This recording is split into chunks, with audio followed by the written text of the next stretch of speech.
to the future.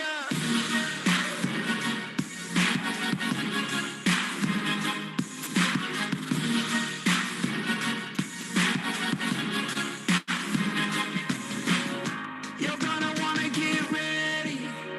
You're gonna wanna get ready. You're gonna wanna get ready. Get ready. Get ready. Get ready. Welcome to the future. Welcome to the future. Welcome to the future. Here we are making history. Higher than we've ever been. You're gonna wanna get ready. Get ready, get ready. Welcome to the future.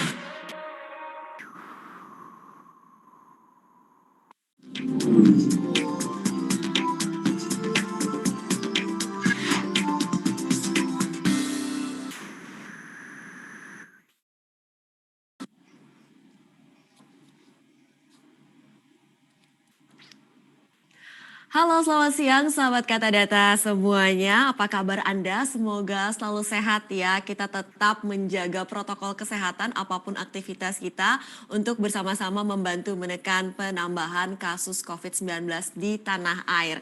Senang sekali saya Alin Wiratmaja bisa menjumpai sahabat Kata Data semuanya dalam webinar kali ini yang mengambil tema Welcoming Indonesia New Payment System yang diselenggarakan atas kerjasama dengan Dell Technologies dan juga Kata Data. Ini sebuah tema yang menarik sekali ya. Nah, sebagai informasi di akhir sesi nanti kami akan buka sesi Q&A tanya jawab di mana kita semua bisa berinteraksi, saling menanyakan hal-hal yang selama jalannya diskusi ini Anda rasakan menarik. Langsung saja ya, sebelum kelupaan tulis di kolom chat.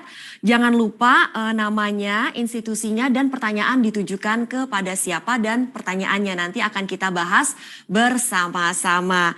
Nah, kita tahu nih ya, digitalisasi ini telah menjadi mantra bisnis di seluruh dunia hari ini untuk bisa beradaptasi dengan perubahan yang begitu cepat di lanskap ekonomi, terutama setelah terjadinya pandemi COVID-19 ini, di mana ini jadinya terasa urgensinya, kemudian juga terjadi akselerasi ya. Teknologi digital ini, sahabat Kata Data, tidak hanya merubah lanskap bisnis, tapi juga mengubah perilaku kita semua dalam berinteraksi dan tentunya bertransaksi. Tren ini pada gilirannya memperbesar kebutuhan atas tersedianya fast payment ya, yang memungkinkan pembayaran antar individu ini bisa dilakukan secara real time 24/7 alias setiap saat.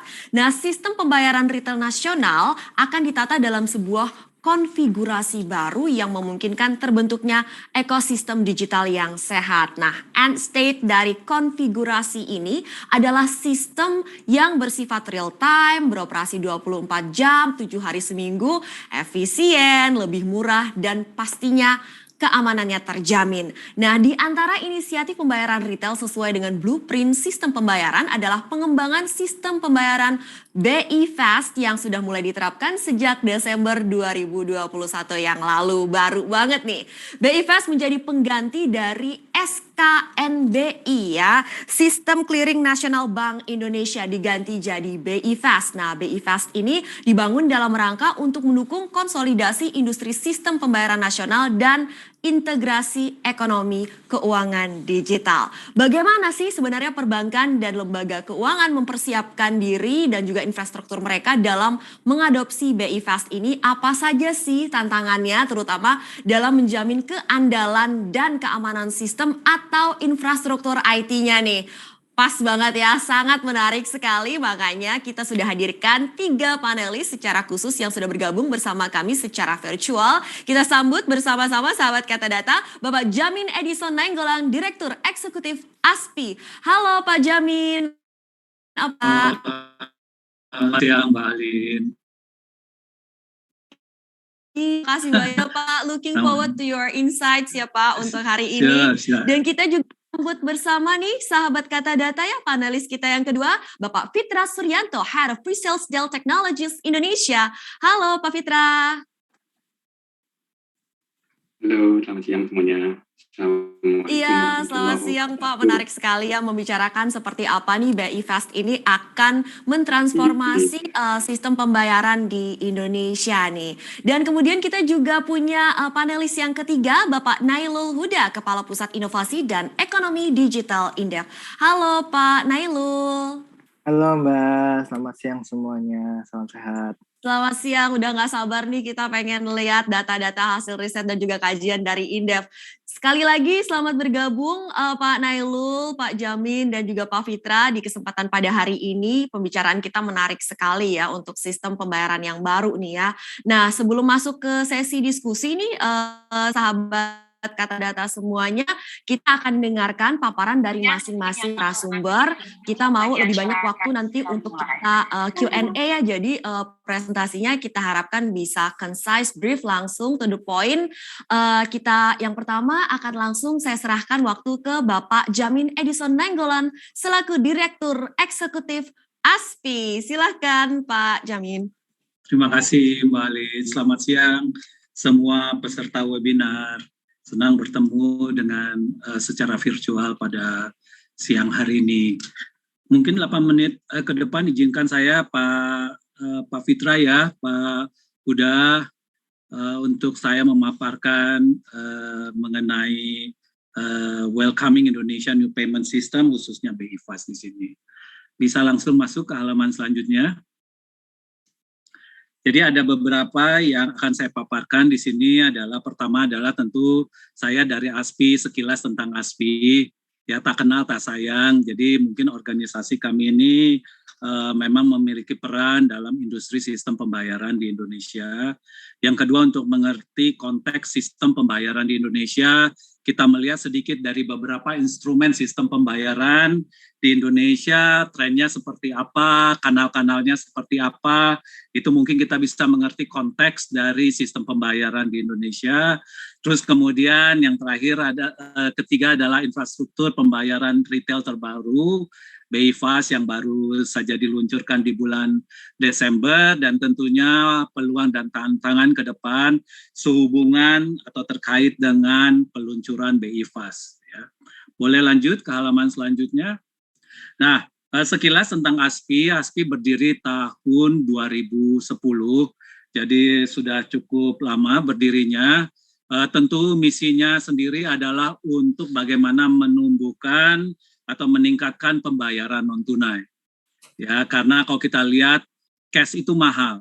Dari pernah yang dipresentasikan konsultan kepada kami, itu biaya dari cash, ya teman-teman perbankan harusnya sudah tahu lah ya, menjaga keamanannya, menyimpan delivery-nya, itu biayanya lebih dari 2% dari GDP. Kalau kita benchmark dengan negara-negara tetangga, ada yang sudah di bawah 2%, bahkan ada yang di bawah 1%. Jadi itu memang menjadi tugas atau misi kami bagaimana untuk meningkatkan pembayaran non-tunai di Indonesia. Bukan itu saja, bagaimana juga bukan hanya meningkatkan pembayaran non-tunai, tapi juga bagaimana bisa menciptakan suatu sistem pembayaran yang cepat, mudah, murah, aman, dan handal. Ya, jadi kalau mahal juga susah ya, jadi cemuah katanya. Dan kemudian juga bagaimana menciptakan suatu sistem pembayaran yang interconnected dan yang efisien, ya interoperable. Jadi semua pemain dalam sistem pembayaran Indonesia bisa merasakan efisiensi ya dalam melakukan kegiatan pembayaran di Indonesia. Jadi ada 3 fungsi di sini. Pertama adalah action, kita lembaga standar membuat ketentuan teknis.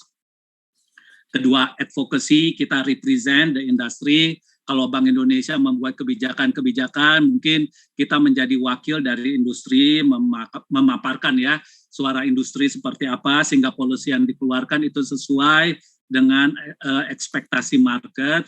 Yang ketiga adalah tentunya yang tak kalah penting adalah awareness, karena percuma kita menciptakan satu platform, tak taunya adopsinya kurang, awareness-nya kurang, adopsinya kurang. Ya, jadi bagaimana kita mengedukasi pasar dan juga anggota dari ASPI.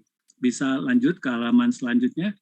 Nah, kalau dilihat kita berdiri tadi 2010, kita sudah memiliki 187 anggota, kebanyakan bank, dari bank itu kebanyakan adalah bank umum ya. Sementara kalau non bank itu ada 70, didominasi 69% itu adalah fintech ya. Nah, apa yang kita buat tadi, kita membuat berbagai ketentuan teknis dan mikro, dan juga kita membuat standar. Kita salah satu fungsi yang penting dari ASPI adalah membuat standar di dalam satu sistem pembayaran. Misalnya yang sudah kita luncurkan di sini adalah NSI CCS, sehingga kartu yang dipakai sebagai alat pembayaran itu sudah chip compliance, karena dengan menggunakan chip itu cukup secure dalam menggunakan kartu ya. Bukan hanya di kartunya, tapi juga kita memastikan bahwa infrastruktur pendukung seperti EDC ataupun ATM itu juga sudah chip compliance ya. Jadi itu yang pertama, NSI CCS. Nah, kalau kita lihat, kita juga mengikut tren sekarang, bukan hanya kartu yang dipakai, pertumbuhan yang luar biasa terjadi di uang elektronik, apakah itu card base ataupun itu server base. Nah, untuk mendukung di situ kita juga membuat standar KRIS ya, KRIS bacanya. Jadi ini adalah semacam QR code pembayaran yang kalau misalnya uang elektronik itu sudah besar jumlahnya, tentu merchant payment-nya juga payment point-nya harus banyak ya, karena percuma memiliki uang elektronik kalau tidak bisa dipakai. Dan yang terakhir, untuk mendorong kolaborasi antara bank dengan fintech, kita juga sedang menyusun, sudah launch ya untuk standar open payment, yaitu kita namakan SNAP ya. Nah, ini adalah beberapa contoh standar yang sudah kita keluarkan bersama-sama dengan Bank Indonesia. Boleh lanjut ke halaman berikutnya. Nah, ini yang mengenai supaya kita mengerti konteks statistiknya. Jadi kalau rekan-rekan peserta webinar lihat di sini, terlihat pertumbuhan yang luar biasa di uang elektronik ya. Yang tadinya hanya 51 juta, sekarang sudah 575 juta. Ya, dari tahun 2016 ke tahun 2021. Jadi dalam kurun 5 tahun sudah naik 10 kali lipat. Ya, jadi sebagai pemain kita juga bisa melihat bahwa tren sekarang adalah banyak menggunakan uang elektronik chip ataupun server base. Karena apa? Karena onboardingnya gampang. Ya, jadi itu juga customer experience-nya berbeda, nggak ribet kalau buka account. Kemudian di sini juga ada debit, yang mungkin yang perlu menjadi PR buat industri adalah kita lihat jumlah kartu kreditnya hanya flat di 17. Tapi net-net bisa terjadi trade off satu dengan yang lainnya, itu menjadi pilihan customer. Tapi kalau kita lihat sudah tumbuh dari 196 juta menjadi 800 juta account ya. Dan kalau dilihat usia produktif di Indonesia 190 juta ya, berarti sudah memiliki 4 account. Jadi kalau dilihat account-nya sudah cukup banyak nih. Tinggal bagaimana caranya payment point-nya bisa kita perluas. Nah, kalau dilihat dari transaksinya sendiri cukup baik, ini juga didominasi oleh transaksi uang elektronik, karena uang elektronik itu ada dua. Yang pertama, yang chip lebih banyak dipakai di sektor transportasi seperti tol, MRT, bus dan lain-lain. Sementara yang server money ini juga dalam uang elektronik itu banyak dipakai di retail, ride hailing, e-commerce dan lain-lain. Ya, jadi memang purpose-nya berbeda, tapi fakta di sini menunjukkan bahwa transaksi uang elektronik meningkat sangat pesat. Tapi kalau kita lihat dari sisi value memang masih kecil value-nya, apalagi waktu tahun 2016 itu hanya 7 triliun. Tapi kalau kita teman-teman lihat tahun di 2021 sudah hampir merata. Ya, karena dari 7 triliun itu sekarang sudah menjadi 305 triliun. Ini adalah data yang saya dapatkan dari Bank Indonesia. Dan kalau dilihat dari ticket size-nya memang it has a different purpose. Ya, berbeda, karena kalau uang elektronik itu rata-ratanya hanya di tahun 2021 itu hanya sekitar 56.000. Kalau debit yang dipakai untuk purchase itu 426.000, sementara kalau kartu kredit 858.000. Jadi jelas kalau untuk tiket size-nya yang tinggi banyak dipakai orang untuk kartu kredit ya. Boleh lanjut? Nah, tadi itu kita bicara instrumen sistem pembayaran dan juga transaksinya. Sekarang kita melihat kanalnya, karena kita kalau bicara instrumen kita juga harus bicara kanal. Ya, kita lihat di sini transaksi kanalnya juga meningkat, terutama mobile banking. Sempat saya dibilang ya kalau kita baca artikel dia bilang bukan omni channel lagi sekarang. Semuanya mobile channel only. So if you have to be efficient, then the question is sekarang adalah mending pakai mobile banking aja gitu ya. Sementara kalau kita lihat value-nya, transaksinya dan value-nya meningkat terus, tetapi tetap kalau value dari kanal ini memang masih tetap dipegang paling tinggi adalah internet banking. Kenapa? Karena kalau untuk internet banking banyak corporate banking atau SME lebih nyaman untuk menggunakan internet banking ya, karena ada beberapa features seperti bulk transfer itu banyak ada di internet banking. Jadi kalau kita lihat di sini beberapa insight di sini, kalau retail banyak akan didominasi oleh mobile banking, tapi kalau yang namanya value itu masih tetap didominasi oleh value-nya oleh internet banking. Selanjutnya, nah ini adalah mungkin kecil ya, tapi kalau kita lihat ini kanal yang tidak kalah pentingnya sejak diluncurkan di 17 Agustus 2019, tapi benar-benar baru efektif di Januari 2020. Kita bisa melihat di sini Kris ya. Kris ini transaksinya sangat luar biasa. Kalau teman-teman lihat ada warna yang berbeda, itu yang warna biru adalah off-us transaction. Jadi issuer ya atau yang menerbitkan account sama merchantnya berbeda ya, itu namanya off-us transaction. Dan memang kita menerbitkan satu kanal ini tentunya harusnya mendukung interconnected dan interoperable. Jadi yang menjadi fokus dari kami di industri adalah bagaimana satu EDC atau satu Kris itu bisa menerima semua pembayaran ya dari semua instrumen. Jadi jangan lagi kalau zaman saya tahun 90-an ya, EDC itu banyak di toko ya. Bahkan waktu meluncurkan uang elektronik juga itu banyak sekali QR code ya, karton-karton tuh di toko-toko. Tapi seharusnya sekarang itu cukup satu kanal untuk semua kartu ataupun untuk semua uang elektronik. Dan bisa kita lihat berdasarkan transaksi off-us transaction itu sekarang sudah mencapai 48%, jadi sudah baik. Sementara dilihat dari value sudah mencapai 60%. Jadi ini suatu kabar baik buat kita semuanya. Dan kemudian kalau lihat merchant payment point-nya sendiri yang bisa menerima Kris atau pembayaran Kris melalui source-nya tabungan customer atau melalui source-nya uang elektronik khususnya server base, kita melihat sudah hampir 15 juta. Ya, meningkat dari tahun lalu sekitar 4,8, sekarang 14,8. Ya, tadi 5,8, sorry.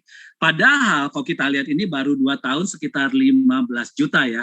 Kalau kita membandingkan merchant APMK, ya itu sudah zaman kartu ada itu harus ada EDC-nya. Itu merchant itu hanya 972.000, itu udah 30 tahun lebih ya. Sementara Kris, kalau kita lihat konteksnya baru 2 tahun sekarang sudah mencapai 15 juta merchant. Ya, dan kalau kita lihat kabar baiknya juga adalah 70% dari merchant Kris itu adalah usaha kecil mikro, UKM kecil dan mikro.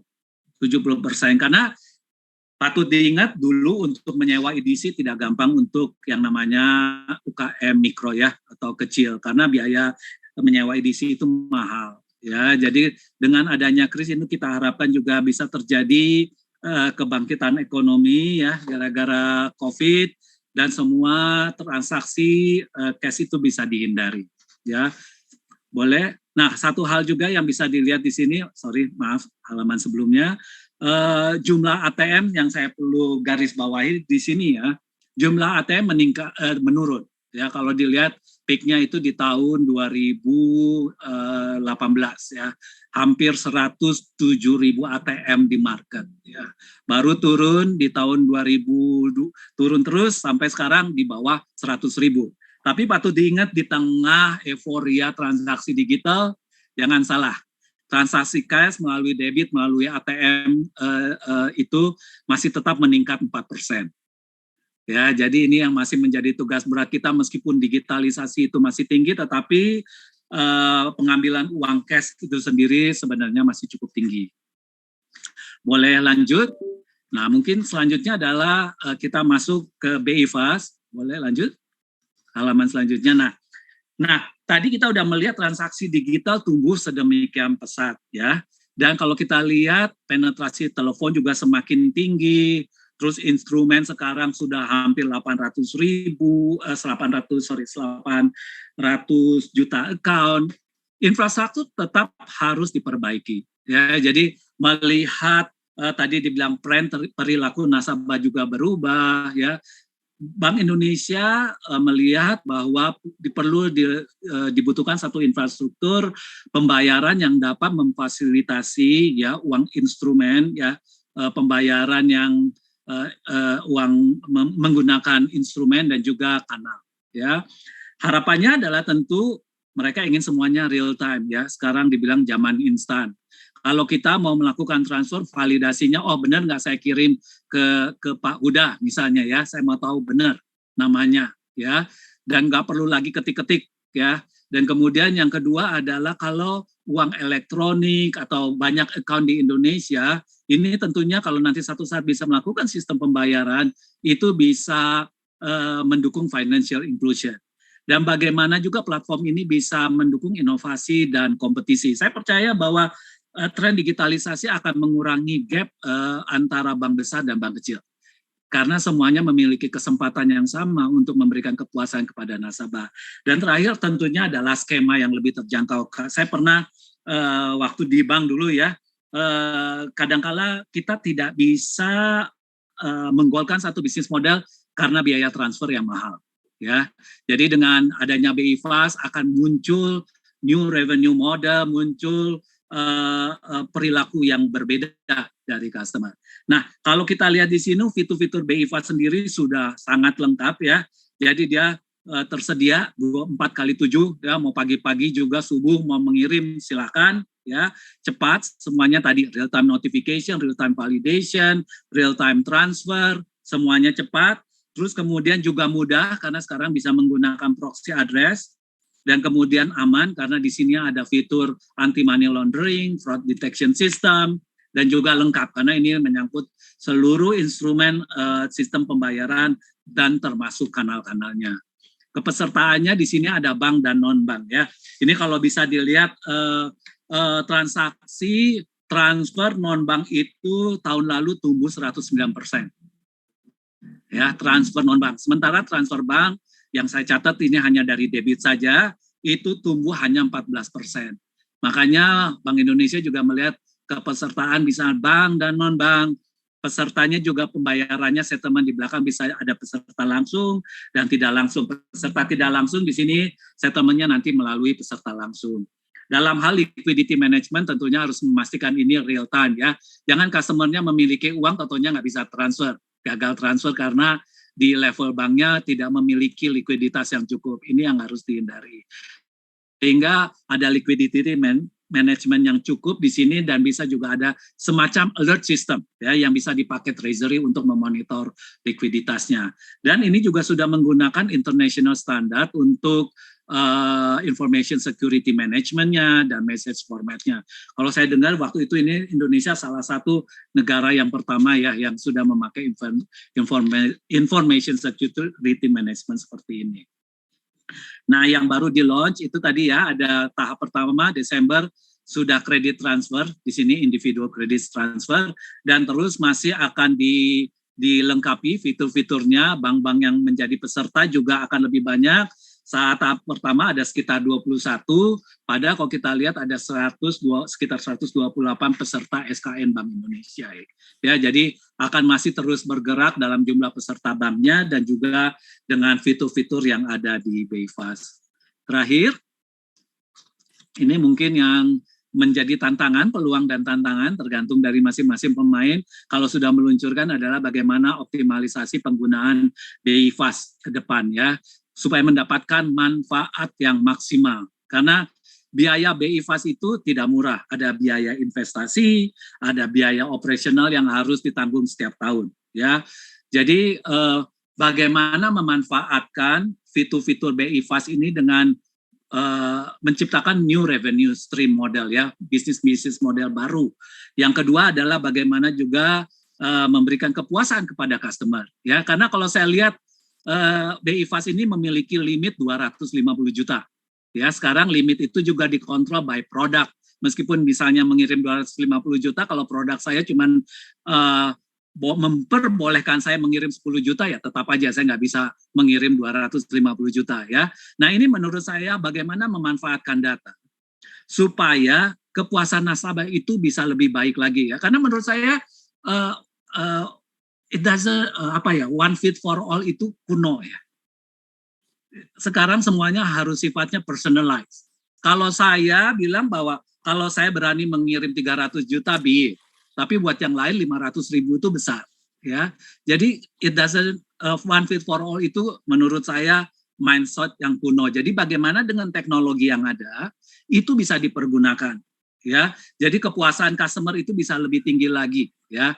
Dan kemudian juga bagaimana kita tadi lihat ada 128 peserta SKN. Kalau saya memiliki transaksi hanya sedikit, saya tidak bisa menjadi ikut pemain dong. Bagaimana saya bisa berkompetisi? Jadi kita sudah mengusulkan kepada Bank Indonesia juga supaya ada alternatif konfigurasi yang lebih fleksibel. Jangan hanya direct satu bank, satu PJP dengan Bank Indonesia. Harus bagaimana bisa memanfaatkan infrastructure sharing. Jadi lebih banyak partisipan dari PJP atau penyedia jasa pembayaran yang bisa ikut. Dan terakhir adalah kalau sudah bisa mengirim 200 juta ya, sekarang kalau di market aja baru 25 juta. Kenyamanan itu pasti akan diiringi dengan risiko yang tinggi. Ya, jadi di sini adalah bagaimana menjaga keamanan bukan hanya dari platform. Karena platform itu kadang-kadang sudah aman, bahkan sangat aman. Tapi bagaimana usaha-usaha mengedukasi customer supaya tidak terjadi phishing atau tindak kejahatan lainnya. Jadi ini beberapa peluang dan tantangan yang ke depan yang harus kita hadapi bersama-sama dalam industri sistem pembayaran, terutama kaitannya dengan peluncuran BI Fast. Terima kasih. Wah, luar biasa sekali ya, kita berikan apresiasi untuk paparan dari Bapak Jamin Edison Nainggolan, Direktur Eksekutif ASPI. Sangat lengkap sekali Pak. Flashback-nya, perkembangan yang terakhir, kita jadi dapat gambaran yang lengkap untuk kita diskusi pada hari ini. Nah, sekarang saatnya kita akan dengarkan paparan dari Bapak Fitra Suryanto selaku Head of Pre-Sales Dell Technologies Indonesia. Tentunya kita ingin tahu dari sisi kesiapan infrastruktur IT ini bagaimana biar kita bisa mengoptimalkan sistem pembayaran yang baru BI Fast ini. Silakan Pak Fitra. Terima kasih Mbak Alin. Wah, menarik tadi ya mendengar paparan dari Pak Jamin ya Pak. Itu betul sekali. Menginspirasi kita lah ya, bagaimana ternyata pemerintah dengan BI-nya, dengan ASPI, tadi banyak mereview juga, dan benar kata Pak Jamin. Saya setuju tuh tadi kata-katanya yang di awal, yang di terakhir. Enggak, itu metode kuno atau mindset yang kuno, one fit for all. Sekarang ini benar-benar kita kita melihat bahwa setiap ada isu gitu ya, ada sesuatu itu nggak bisa semua bisa disolusinya dengan satu aja gitu ya Pak ya, harus solusinya berbeda-beda gitu. Nanti saya juga mau share itu juga nih, kebetulan di sisi teknologi juga ada kayak gitu Pak gitu. Sebelumnya terima kasih buat Pak Jamin, Pak Huda udah join di acara ini dan sharing sebagai speaker di sini. Mohon izin waktunya. Perkenalan terlebih dahulu, saya Fitra Suryanto, saya heading di pre-sales, technical sales dari Dell Teknologi Indonesia. Nah, bicara tentang BI Fast ini menarik nih. Sebenarnya kita juga salah satu yang dari sisi infrastruktur, Dell memang fokus di sisi infrastruktur. Kita salah satu yang memang sangat aktifly, mungkin nggak ke customer ya Pak ya, Bapak-bapak Ibu-ibu di sini. Kami lebih banyak ke penyedia, kami lebih banyak bersinergi dengan bank-bank, dengan payment fintech maupun dengan local cloud provider untuk menyediakan ini ke customer kita, which is a bank and FSI industry ya. Nah, sebenarnya bicara tentang welcoming new payment system, pertanyaan nomor satu adalah selalu, ini semua common di organisasi IT, di mana buat IT sendiri gitu ya, are you ready? Siap nggak nih dengan sesuatu yang baru? Kalau tadi dengan penjelasan dari Pak Jamin ya, itu banyak banget fitur-fitur baru yang disiapkan gitu ya. Dan apakah ini buat yang kecil-kecil siap juga gitu kan? Karena tadi seperti yang dijelaskan sebelumnya gitu ya, teknologi itu harus bisa cover semua business user, baik yang mulai dari kecil maupun yang besar. Nah, ini juga harus disiapkan gitu kan, dan pertanyaan ini jadi satu pertanyaan yang paling common di setiap IT leaders lah ya, di customer kami gitu ya. Dan ini nggak pernah clear juga. Ada yang kita siap gitu ya, pokoknya nanti BI Fast datang, infrastruktur kita siap. Tapi ada juga kayak tadi, even sesimpel ini cukup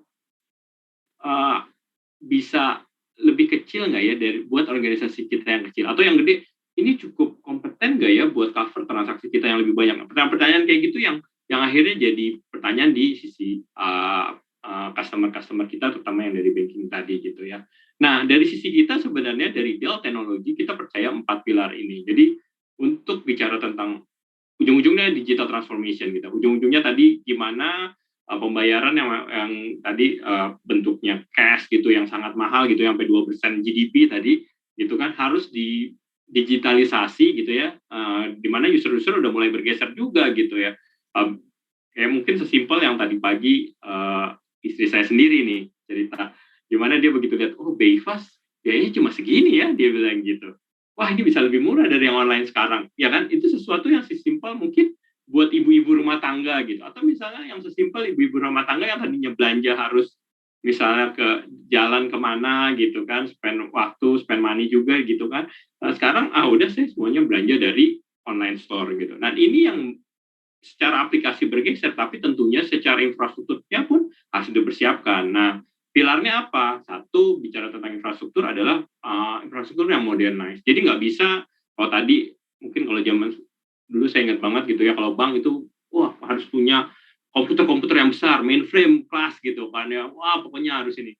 Nah, sekarang malah terbalik gitu ya, gimana kita bisa start small sampai besar gitu kan, skalibilitasnya ada di sana gitu. Dan di sini juga udah bicara tentang bagaimana penggunaan cloud gitu ya. Kalau tadi saya udah sempat cerita, kita bekerja sama dengan lokal provider, local cloud provider gitu ya, untuk membangun sistem BI Fast ini. Yang tadi kalau Pak Jamin bilang, gimana kalau buat yang kecil-kecil ini, kita nggak perlu bikin satu sistem sendiri lah, kita sharing misalnya 10-15 bank, gunain infrastruktur yang sama gitu kan. Mungkin aplikasinya tetap sendiri-sendiri, mereka bisa customize sendiri dari sisi aplikasi, tapi infrastruktur kita bisa sharing. Itu yang dilakukan cloud service provider. Nah, dari sisi kita siapkan teknologi di bawahnya gitu ya, infrastruktur di bawahnya, termasuk misal contoh bapak-bapak yang memang udah mau bikin sendiri satu, tapi begitu scale, saya juga butuh misalnya DR-nya gitu kan. Oh, tadi ternyata ada local service provider cloud yang udah nyiapin BI Fast DR gitu kan. Wah, itu jadi cakep banget kan ceritanya kan. Jadi memang sesuatu infranya pun, teknologi infrastruktur IT itu bergeser sangat cepat dan boleh dibilang berbeda jauh dari apa yang kita lihat mungkin 5-10 tahun yang lalu. Terus bicara tentang workplace-nya sendiri, ya tadi udah disebutkan juga gitu kan. Mungkin orang yang datang ke bank gitu ya, bayar atau pakai EDC lah, sesimpel tadi Pak Jamin juga bilang, dari EDC gitu ya, mulai berkurang, orang lebih senang pakai handphone-nya aja gitu kan. Jadi bicara tentang bagaimana workplace atau bagaimana user berinteraksi, itu udah mulai bergeser juga. They can use any device, mereka bisa gunakan any device, baik itu mobile mereka, laptop mereka, desktop mereka, apapun yang mereka bisa gunakan untuk tadi bertransaksi atau beraktivitas ya.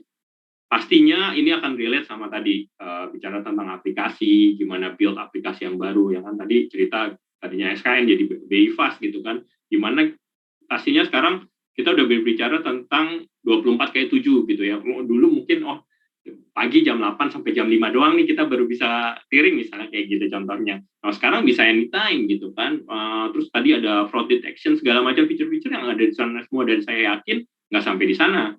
Kalau tadi dibilang, kita bisa customize, masing-masing bank mungkin bisa customize juga dengan aplikasi transfernya mereka bisa build richer value dari sana gitu. Dan terakhir, pilar terakhir yang terpenting adalah bagaimana kita men-secure-nya gitu ya. Memprotek datanya, dan tentunya dari situ kita juga perlu make sure bahwa apalagi dengan serangan cybercrime sekarang yang makin gencar ya, itu juga perlu dipikirkan gitu ya. Banyak security vendor yang membuat makin itu ya tadi salah satunya dengan ISO tadi ya Pak, harus comply dengan ISO tadi gitu ya. Tapi selain itu pasti dari sisi infrastruktur juga akan menyiapkan juga gitu. Nah, jadi apa next-nya gitu? Bagaimana terutama buat bisnis nih ya, bisa menghandle tadi yang data yang makin lebih cepat kan. Tadi transaksinya makin lebih banyak gitu ya, compare sama orang yang mungkin pakai EDC gesek kartu gitu ya, sama orang-orang yang menggunakan mobile phone-nya mereka untuk bertransaksi, itu jauh banget pasti. Nah, akan semakin cepat dan pastinya itu akan makin besar juga gitu datanya gitu. Dan bagaimana inovasi dari situ? Kalau tadi dibilang bikin service tambahan gitu ya, di customize buat masing-masing customer, pasti customization-nya itu enggak ujuk-ujuk gitu ya. Saya pakai bahasa mana nih ujuk-ujuk gitu ya. Enggak tiba-tiba gitu ya. Tiba-tiba saya bikin ininya bagus nih servicesnya, enggak gitu juga kan. Pasti akan ada perlu data untuk bikin sesuatu yang bisa menarik orang-orang untuk menggunakan service tersebut gitu ya. Misalnya let's say ternyata banyak dari pembayaran ini gitu ya menggunakan untuk pembayaran kartu kredit gitu kan. Berarti kita bisa masukkan iklan-iklan kartu kredit gitu ya, promo-promo kartu kredit pada saat mereka mau membayar. Misal contoh kayak gitu ya. Saya juga nggak tahu, itu cuma tiba-tiba keluar aja gitu ya. Nah, itu benar-benar harus dibuat gitu ya. Tadi mungkin sekarang fokusnya adalah karena ini baru gitu ya, Desember tahun kemarin ya Pak ya kalau nggak salah, mulai dicobakan gitu ya, mulai dari sisi infrastruktur juga mulai banyak yang build gitu ya. Tapi nanti makin ke sana bukan hanya buat transaksinya, tapi bagaimana membuild, mempersonifikasi masing-masing feature-nya itu untuk ke customer-nya masing-masing. Dan pastinya yang dibutuhkan adalah bagaimana itu semua jatuh ke end-to-end teknologi dan services gitu ya. Jadi saya nggak mau pusing-pusing untuk ini bangun pakai si A, bangun teknologi ini pakai si B gitu kan, buat kebutuhan ini pakai si C. Akhirnya datanya akan silo-silo sendiri, padahal kita pengen punya satu data, ya kan. Even Indonesia sendiri sekarang lagi bikin one data gitu ya, gimana semuanya bisa consolidated datanya gitu, masing-masing organisasi juga seperti itu gitu. Sayangnya ini salah satu yang jadi barrier lah ya, bagaimana menyatukan data ini. Terus yang kedua, kita bicara tentang prosesnya juga. Jadi pasti sangat berbeda dari proses yang tadi yang di awal kita bicara bagaimana sesimpel misalnya transfer dulu gitu ya, terus ada fraud-nya gitu kan belakangan ngelihat gitu ya. Sekarang even di banking mereka expect semua bekerja real time. Pada saat transaksi di situ juga kita bisa lihat kalau ada fraud kita bisa langsung lihat gitu. Benar-benar improve gitu dari sisi prosesnya. Terus kalau ada anomali sekarang yang jadi tren adalah bagaimana mencari anomali data gitu ya. Terus menemukan arti dari anomali tersebut. Contoh mungkin kalau dari sisi security gitu ya. Kalau dulu orang pakai kartu gitu ya, security tiap orang masuk pakai kartu, datang ke gedung gitu kan, itu satu security gitu kan, semua mengandalkan kartu itu. Jadi udah di depannya udah dikasih ada security-nya, satpamnya, sampai dia punya kartu masing-masing. Nah sekarang even pada saat dia masuk ya kan, kita bisa aja ada orang dalam yang menggunakan kartu tersebut gitu ya.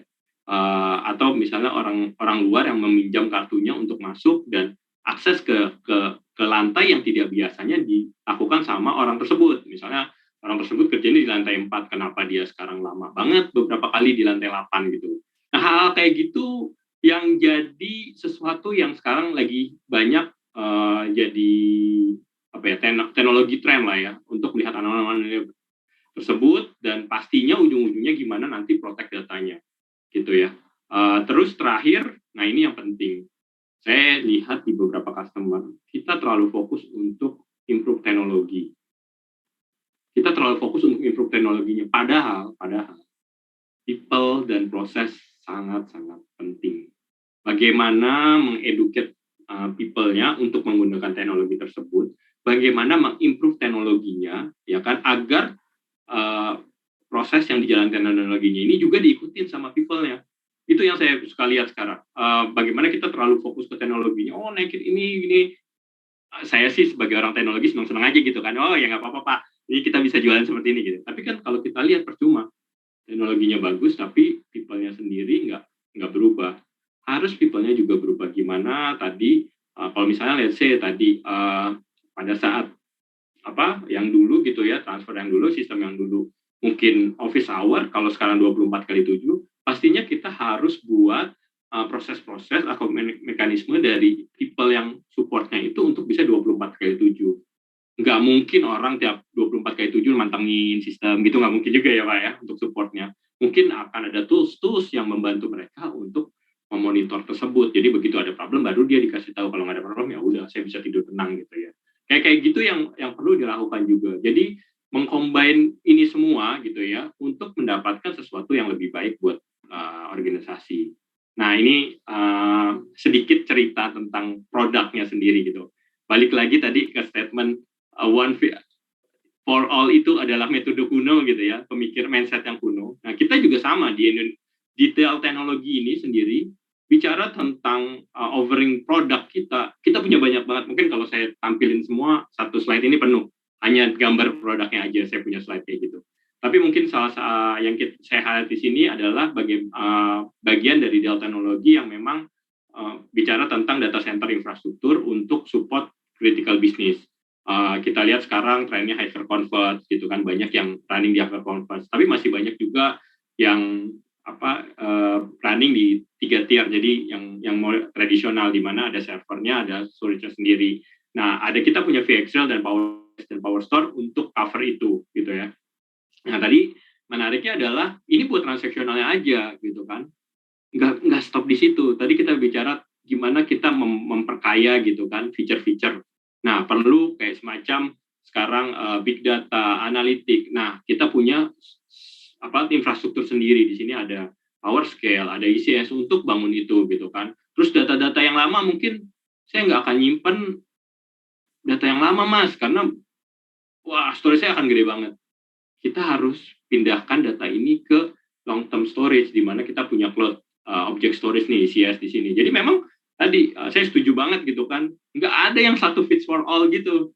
Harus benar-benar disesuaikan pada saat kita, bahkan di sisi infrastruktur, ya kan. Kalau tadi ada yang buat transaksional kita punya, kita buat big datanya sendiri kita punya, buat naruh barang data-data yang udah, mungkin kalau dulu istilahnya pakai tape gitu ya.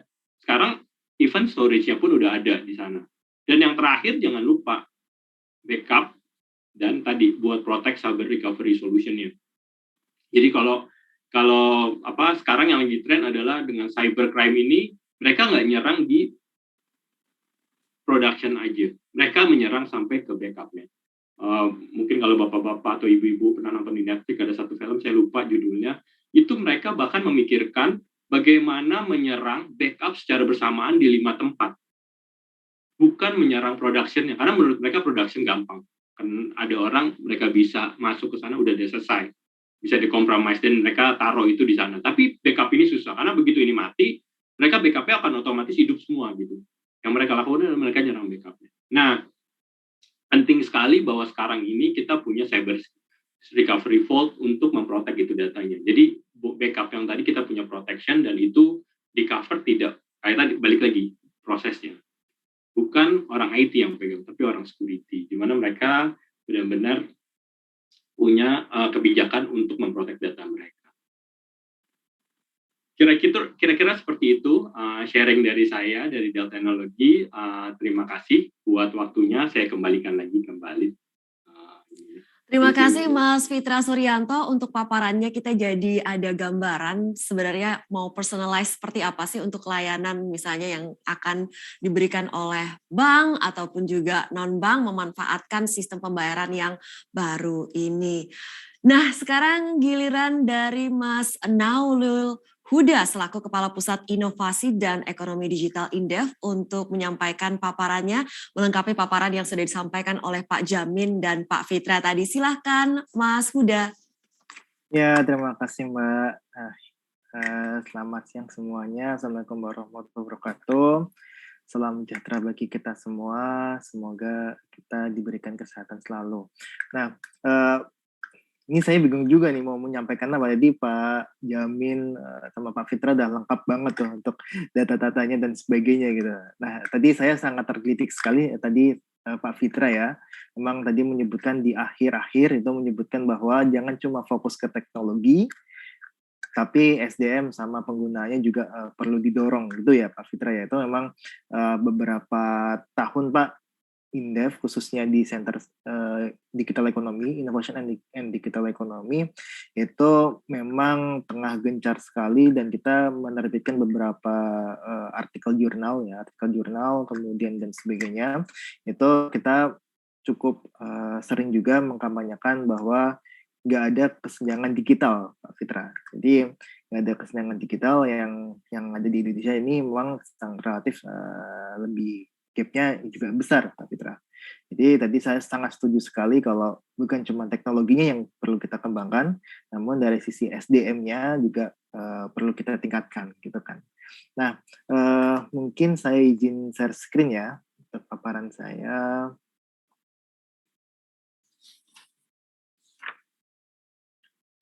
Izin apakah sudah terlihat ya?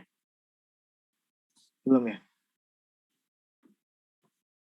Sudah terlihat? Oh, sudah terlihat.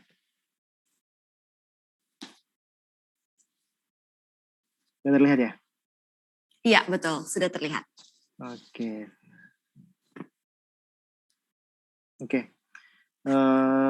Izinkan saya untuk memperkenalkan diri. Nama saya Nelul Huda. Saya saat ini menjadi Kepala Center dari Center of Innovation and Digital Economy di Indef. Nah, sedikit perkenalan, center ini baru berjalan 4 tahun ya. 4 tahun ini jalan. Dan kita juga sudah mengeluarkan beberapa produk seperti policy brief dan sebagainya yang berkaitan dengan inovasi dan ekonomi digital. Kita juga sebenarnya akhir bulan ini sih, Januari kalau enggak awal bulan depan, itu ingin meluncurkan buku mengenai perkembangan inovasi dan ekonomi digital di Indonesia. Salah satu babnya itu tadi mengulas mengenai kesenjangan digital tuh yang tadi disampaikan oleh Pak Fitra itu tentang sumber daya manusianya seperti apa dalam menghadapi ekonomi digital. Nah, dalam kesempatan kali ini mungkin saya izinkan saya untuk menyampaikan materi berupa akselerasi digitalisasi sistem pembayaran nasional.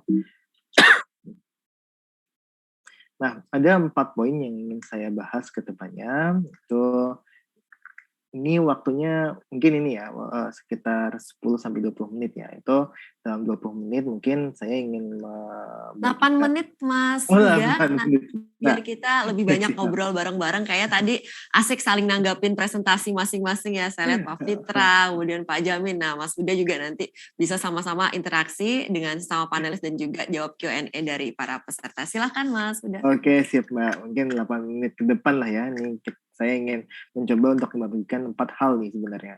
Yang pertama adalah ekosistem digitalisasi sistem keuangan, terus kemudian beralihnya ke digital, kemudian kita juga melihat e-commerce ya, itu sebagai pendorong utama digitalisasi pembayaran. Tadi juga sampaikan Pak Jamin gitu kan, bahwa UKM kita yang paling banyak untuk mengadopsi QRIS gitu kan. Nah ini juga didorong dari e-commerce juga, kemudian e-commerce yang ini ya, yang red hailing ya, itu kan masuk e-commerce juga seperti Gojek dan sebagainya. Terus kemudian peluang dan tantangan ke depannya. Mungkin saya akan singkat saja, kalau ini data dari Google gitu kan, itu menyebutkan memang tadi sempat disebutkan juga oleh Pak Jamin itu kalau untuk cash di ASEAN sama di Indonesia sendiri itu memang lebih banyak menggunakan cash dibandingkan dengan kartu, terus kemudian akun ke akun sama dompet digital. Namun kalau kita lihat penggunaan untuk cash itu sedikit menurun gitu ya. Tahun 2019 ke tahun 2020 dan tahun 2025 itu diproyeksi cuma 49% saja untuk cash sebagai alat pembayaran. Namun untuk dompet digital itu diprediksi akan naik dari 1% di tahun 2019 menjadi 6% tahun 2025. Kartu juga akan meningkat 24% di tahun 2025. Nah, di sini kalau kita lihat sebenarnya juga ada sedikit kecenderungan ya. Tadi juga ditanyakan sama wartawan tuh yang ada yang tanya ke saya gitu, perkembangan pay later ini sangat kencang sekali gitu kan. Nah ini bisa jadi pay later terus kemudian fintech P2P lending itu menjadi alternatif kartu kredit. Nah kalau kita lihat sebenarnya ini kayak angkanya kebalik ya. Itu kartu kredit itu yang dia mengalami penurunan yang cukup tajam di tahun 2021 dari Januari ke Desember. Terus kemudian untuk kartu ATM atau debit itu relatif stagnan. Nah, kalau kita lihat sebenarnya kalau untuk kartu kredit itu saat ini memang tengah beralih kepada pay later dan sebagainya, fintech P2P lending ya, itu pay later juga untuk bertransaksi via e-commerce. Karena kalau kita lihat pelayanan di pay later sendiri itu sangat-sangat kencang sekali ya, terutama untuk ke platform e-commerce yang dia juga memiliki layanan pay later. Sebut saja mungkin Shopee ya, yang dia pintar sekali untuk bisa mengiklankan Shopee pay later-nya. Kemudian ada GoPay later dan sebagainya. Ini yang menurut saya sih transaksi melalui kartu lumayan berkurang gitu kan. Nah terus jumlah mesin ATM itu tadi juga disebutkan oleh Pak Jamin juga berkurang drastis ya. Kalau kita lihat tahun 2021 ya, November itu data terakhir tuh capek 100.000 sekian. Tadi data terakhir dari Pak Jamin tuh 99.000 gitu kan. Nah ini yang terjadi. Nah kemudian juga mesin EDC itu meningkat tahun 2020, tahun 2021 juga meningkat di November. Nah, frekuensi untuk clearing sendiri sebenarnya meningkat ya kalau kita lihat tahun 2020 ke tahun 2021, kemudian kalau kita lihat disandingkan dengan data yang sebelumnya di mesin ATM itu berkurang drastis, tapi untuk transaksi clearing itu meningkat, artinya adalah orang-orang ini cenderung untuk transaksi tidak menggunakan ATM dalam melakukan transaksi transfer. Nah ini yang saya lihat di data Deloitte tahun 2019 itu orang yang dia pergi ke ATM lebih dari 10 kali dalam sebulan itu cuma 6%. Nah, orang yang dia pergi ke cabang lebih dari 10 kali dalam sebulan itu cuma 3%. Nah, paling besar dalam 10 kali sebulan ya itu adalah menggunakan online banking sama mobil apps. Nah, ini artinya adalah orang-orang saat ini cenderung untuk menggunakan mobile banking ataupun online banking ataupun mobil apps dalam melakukan transaksi keuangan, termasuk tadi transaksi untuk transfer antar akun. Nah, ini yang saya rasa sih menjadi sebuah ini juga ya, menjadi sebuah catatan juga bahwa ATM kita berkurang, kantor cabang bank juga berkurang drastis. Namun penggunaan online banking sama mobil apps itu meningkat. Nah ini artinya orang-orang cenderung untuk memilih transaksi secara online. Nah ini untuk volume transaksi keuangan tadi sudah sampaikan sama Pak Jimmy, saya lewatin saja ini. Nah lantas kita akan berasumsi bahwa mereka yang tadinya itu transaksi via ATM terus kadang ke bank itu rata-rata sekarang pindah kepada online banking ataupun mobil apps. Nah, kalau kita lihat di datanya sendiri bahwa memang kalau salah satu produk yang kalau kita lihat di keuangan digital itu payment itu 23%. Ini payment, kemudian lending 50%, makanya tadi kartu kredit itu berkurang, namun untuk pay later dan sebagainya itu meningkat gitu. Bahkan pinjol atau pinjaman online juga tengah mengalami peningkatan yang cukup masif. Nah, payment ini 23% dari jumlah layanan keuangan digital di Indonesia. Nah, ini untuk pengguna utama pendapatan dan sebagainya, saya lewatin aja.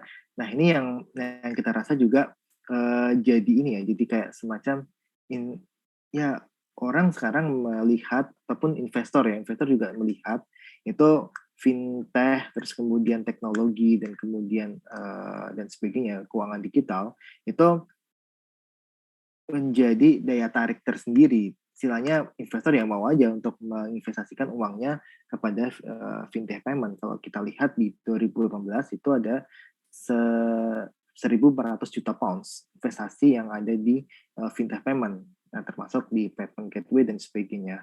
Nah, untuk di tahun 2021 itu data Dealroom itu ini kalau data saya ambil itu per Agustus itu ada 369 juta pounds investor yang dia menginvestasikan uangnya ke fintech payment, termasuk payment gateway, terus kemudian payment fintech ya, fintech payment dan sebagainya. Nah, ini yang menunjukkan bahwa ekosistem di ekonomi keuangan digital itu menarik bagi investor yang ditimbulkan dari semakin meningkatnya penggunaan transaksi keuangan via aplikasi maupun online banking.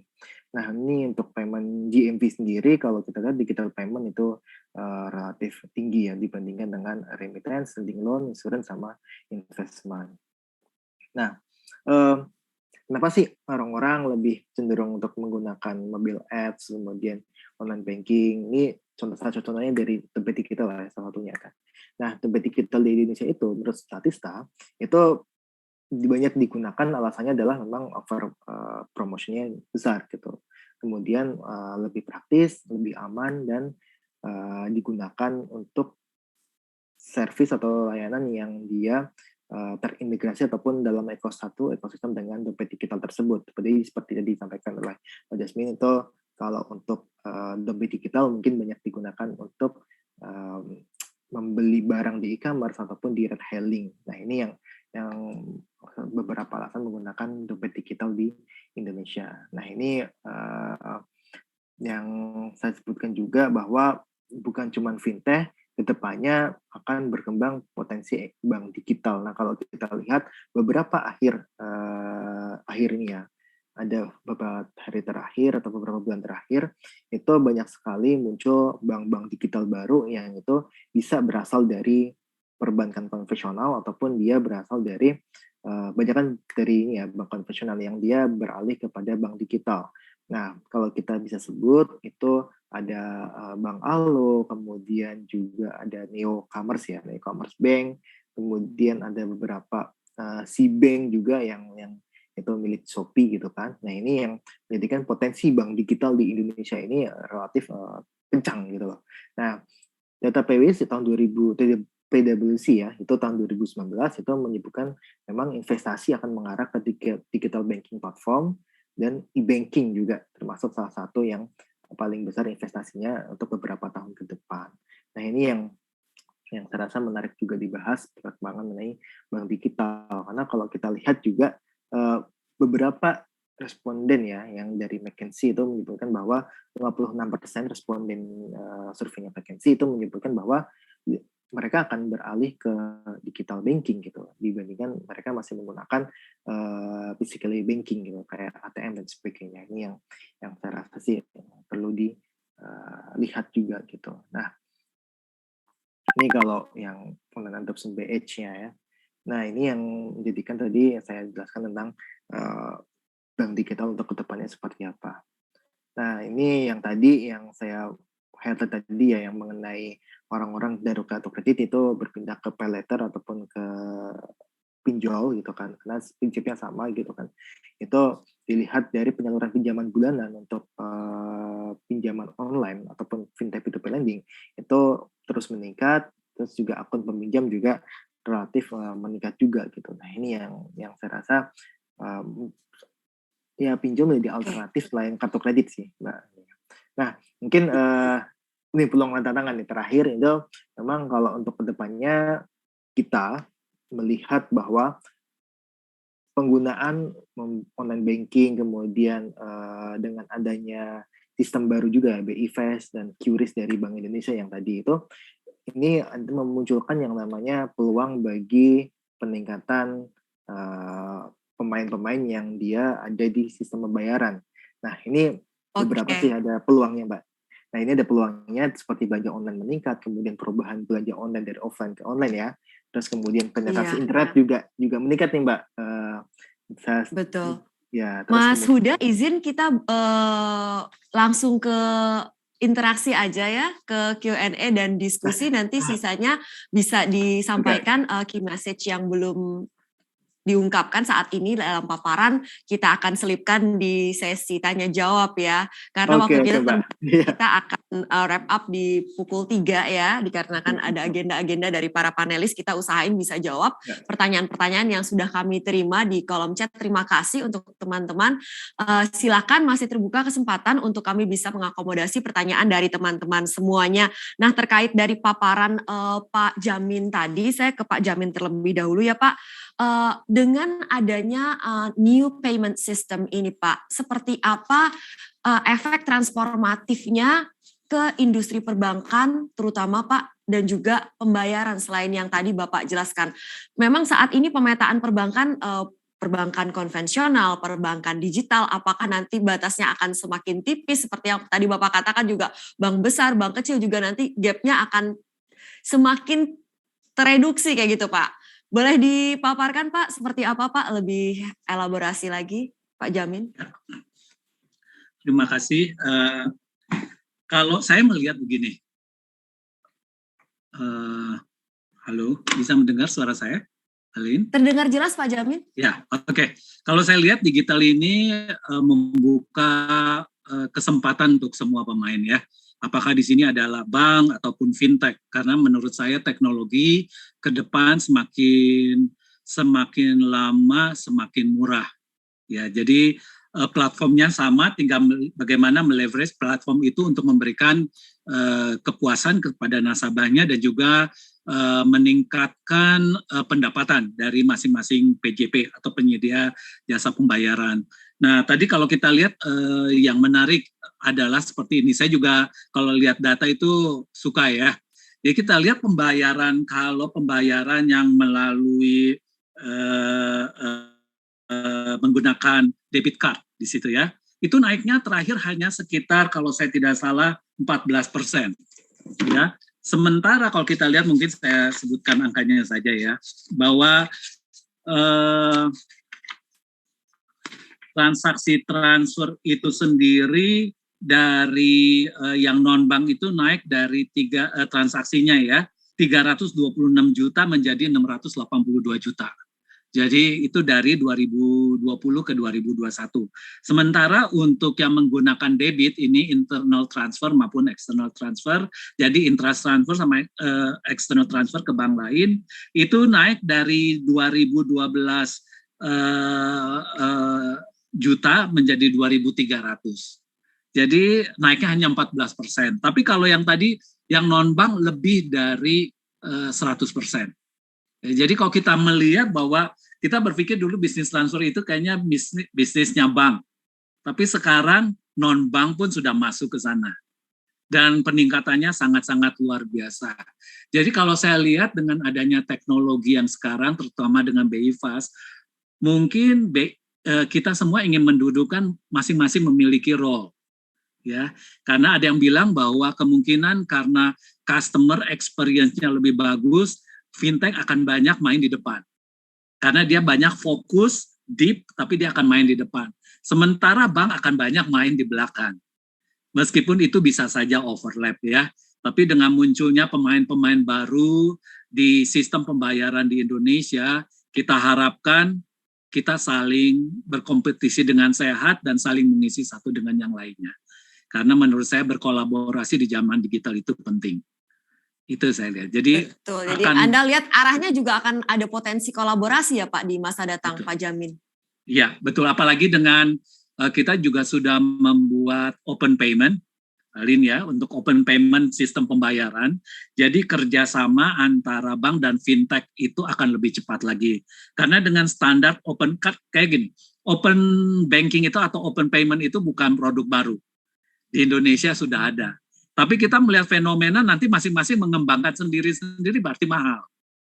Ya, tapi kalau di kita di industri membuat standarisasi itu time to marketnya akan lebih cepat dan juga akan lebih efisien. Jadi dengan cara tadi seperti itu dibuka open payment, kerjasama antara bank dan juga dengan fintech akan tumbuh dengan cepat.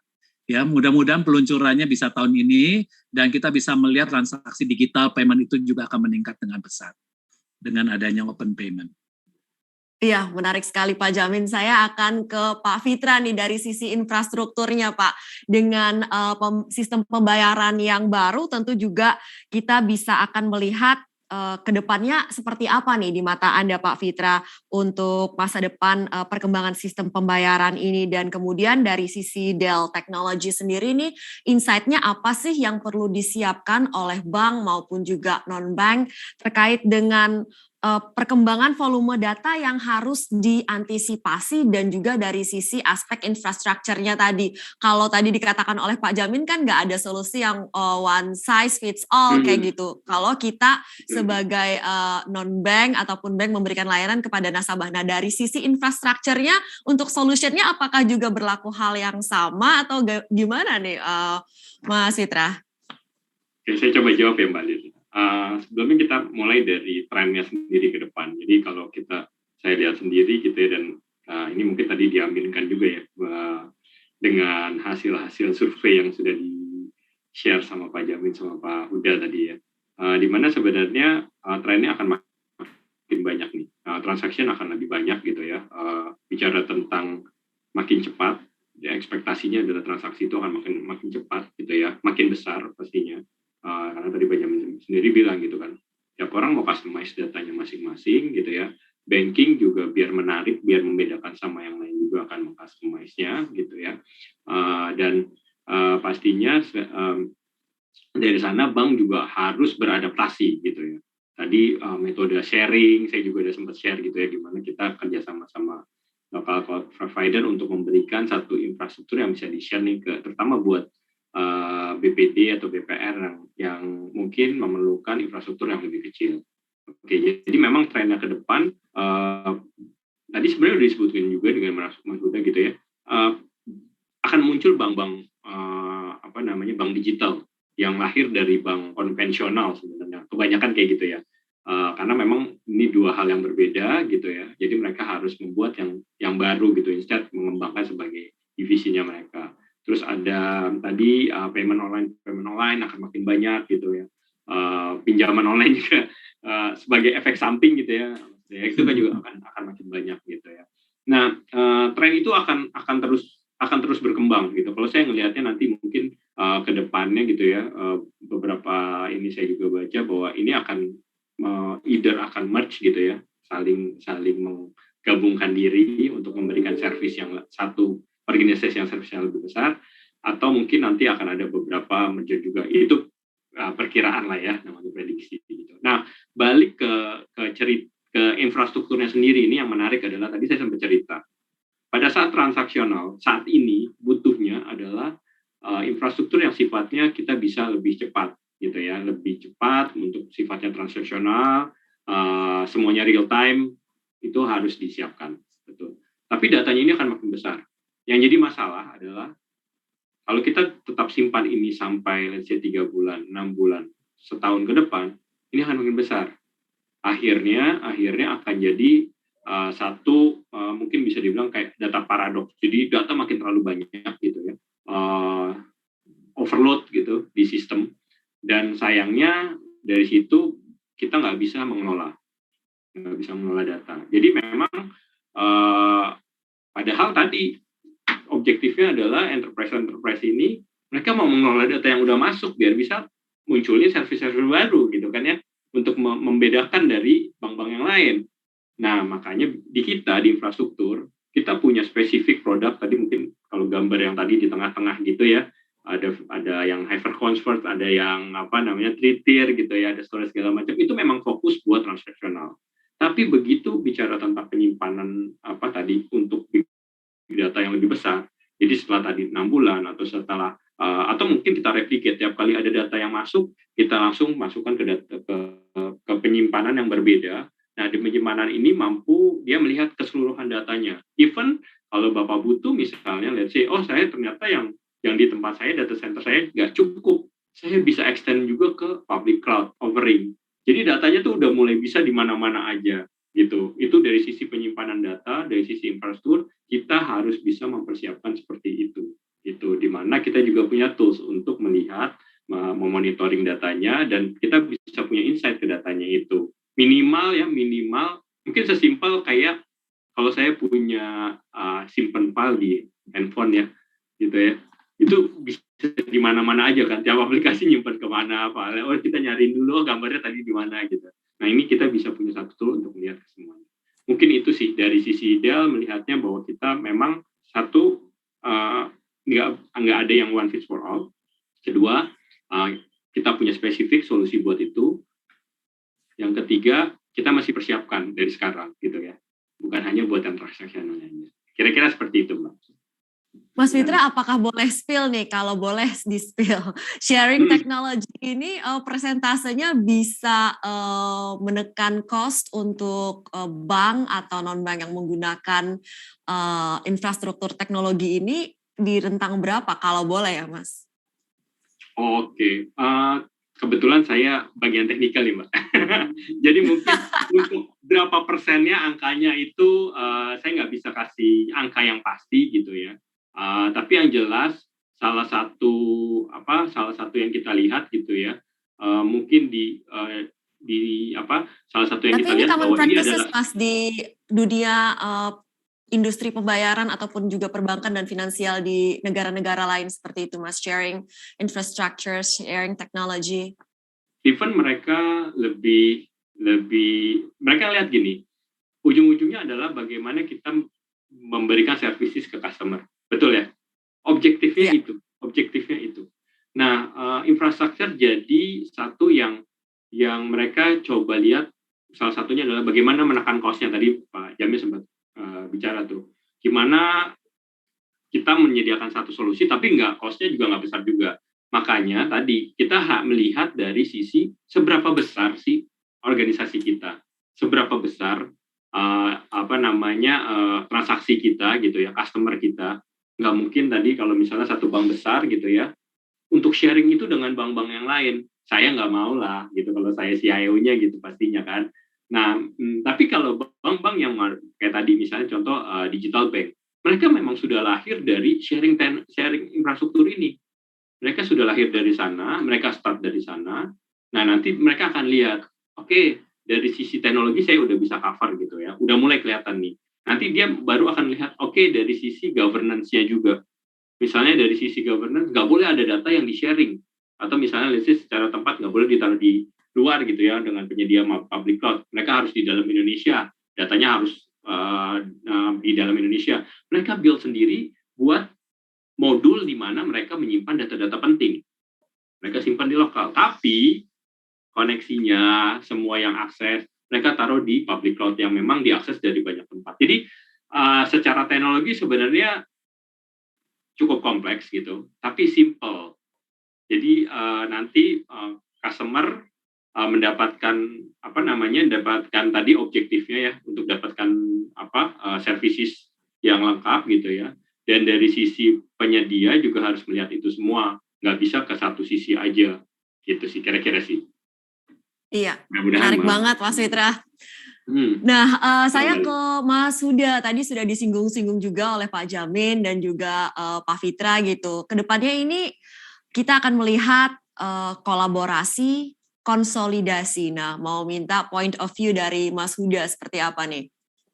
Ya, menarik tadi Pak Jamin sama Pak Fitra itu menyebutkan tentang kolaborasi antara perbankan sama fintech ini memang tidak bisa dihindarkan gitu kan. Nah, memang kalau kita lihat ke depannya memang kalau kita lihat untuk saat ini itu ekosistem digital ini tengah berkembang, Pak. Jadi istilahnya pemain digital saat ini itu tidak bisa berdiri sendiri gitu. Mereka berlomba-lomba untuk menciptakan sebuah ekosistem yang dia bisa menunjang beberapa layanan gitu kan, istilahnya seperti itu. Tengok saja itu ada GoTo lah ya, Gojek sama Tokopedia yang memang dia mengembangkan banget nih ekosistem digitalnya gitu kan, mulai dari pembayaran, terus kemudian juga ada bank digital juga di dalamnya gitu.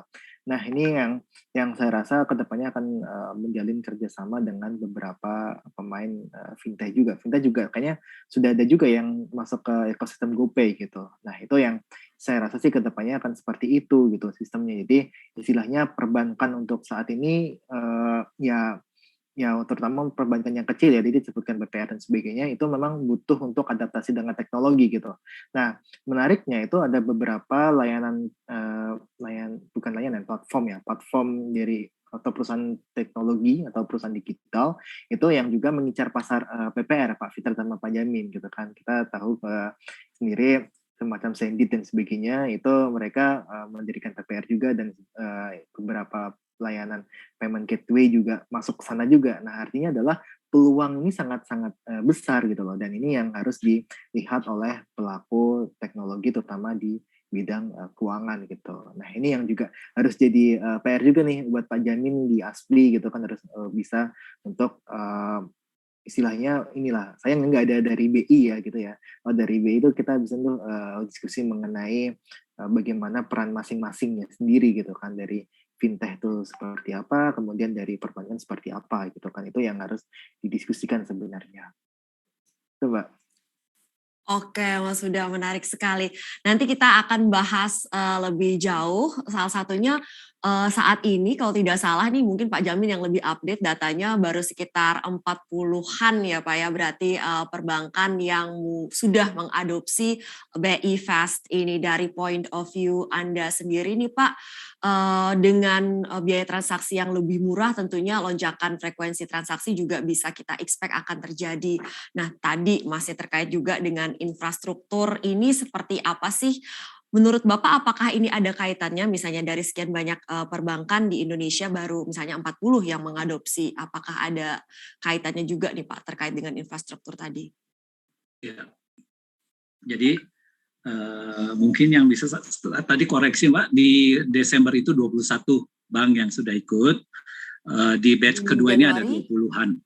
Di Desember 21 di sekarang udah batch kedua udah ada 20-an. Memang jadi totalnya 40-an, tapi yang udah live itu kalau dari BI kemarin bilang ada 20 yang udah, bagi saya live itu ke publik ya. Jadi kadang-kadang masih ada yang terbatas, hanya staff-staffnya dulu yang melakukan mencoba-coba, itu belum live lah. Tapi kalau udah ke publik itu at least melalui satu kanal itu sudah ada 20 bank yang turut dalam BI Fast. Nah, jadi begini, kalau saya lihat untuk yang namanya investasi, kita nggak ngelihat BI Fast dulu ya. Ketika kita mau mempersiapkan infrastruktur untuk digitalisasi menggunakan meleverage teknologi yang sudah ada, pasti risk appetite bank itu berbeda-beda.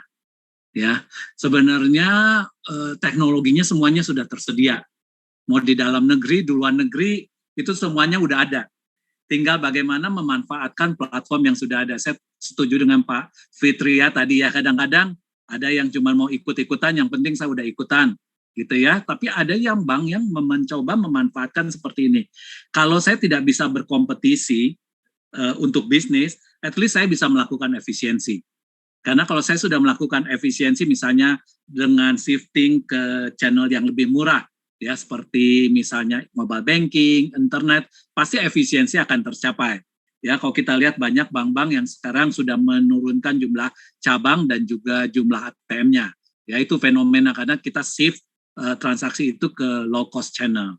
Nah, tapi yang hubungannya dengan BI Fast mungkin itu juga lihat dari appetite-nya, karena mereka melihat bahwa memang masih belum diperlukan. Itu satu ya, karena kalau kita lihat memang biayanya tidak sedikit, Alin ya. Ada biaya investasi. Berapa sih Pak bedanya Pak, kalau boleh tahu sebagai gambaran aja nih Pak? Saya tuh orangnya suka angka ya, nanya-nanya mulu dari tadi.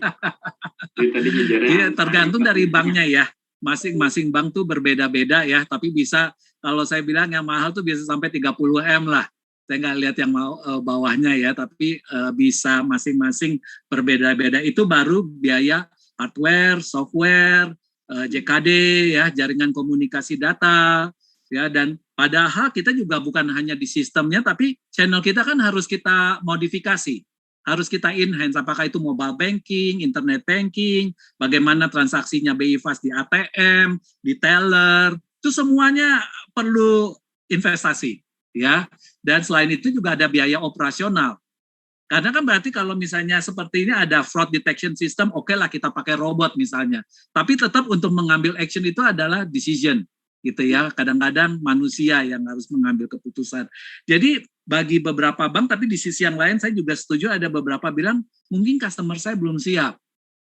My customer is not ready. Kalau tiba-tiba dia merubah menjadi cantik dengan serba digital, tetapi customer-nya merasa ini saya irrelevant. Ya mungkin malah bank itu mencoba untuk bersolek dengan digital tapi malah ditinggalkan oleh nasabahnya. Ya jadi tingkat kesiapan bank masing-masing berbeda, tetapi saya rasa kalau memang bank ingin berkompetisi dengan sehat dan melihat peluang yang ada, ya pasti akan banyak muncul bisnis model baru. Saya melihat gini ya, kalau transfer sebulan sekali nggak ada masalah ya dengan pakai infrastruktur yang seperti sekarang. Kayaknya transfer gaji lah, kita gajian sebulan sekali. Tapi kalau saya transfer dalam hitungan, misalnya karena misalnya SMI memerlukan daily transfer untuk membelikan kebutuhan, biaya transfer akan menjadi relevan. Nah itu yang saya maksud adalah bisnis model baru. Nah peluang-peluang itulah yang harus ditangkap oleh peserta BI Fast. Karena menurut saya, Alin, template produk transfer itu produk komoditas. Tetapi delivery-nya ke customer itu bisa di-customize. Ya, jadi itu yang maksud saya teknologi baru yang sifatnya bisa membedakan customer experience dalam hal transfer antara bank A, bank B, atau non-bank A dan non-bank B. Oke, saya sambil ngeliatin pertanyaan dari para audiens, siapa cukup banyak pertanyaannya sementara waktu kita agak sempit ini. Mudah-mudahan kita bisa jawab semuanya ya. Saya akan ke pertanyaan untuk Pak Fitra dulu sebelum ke pertanyaan Q&A. Pak, mungkin bisa dijadikan satu, ini tadi sudah dipaparkan juga, disinggung dalam paparannya, tapi kita mungkin bisa lebih gali lagi nih Pak, terkait dengan infrastruktur sistem pembayaran yang cepat, andal, dan aman. Apa solusi dari Dell, Pak Fitra?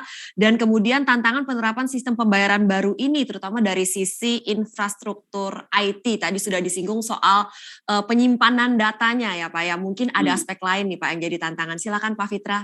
Oke, saya coba jawab ya Mbak ya. Jadi kalau tadi bicara tentang cepat handal gitu ya, sebenarnya kita tuh punya metodologi lah ya. Bicara tentang, kalau tadi bicara tentang apa, ada perkembangan, dan kita bicaranya adalah modern infrastructure. Mungkin kalau tadi diingat di slide saya, bicara tentang modern infrastructure. Modern infrastructure itu apa?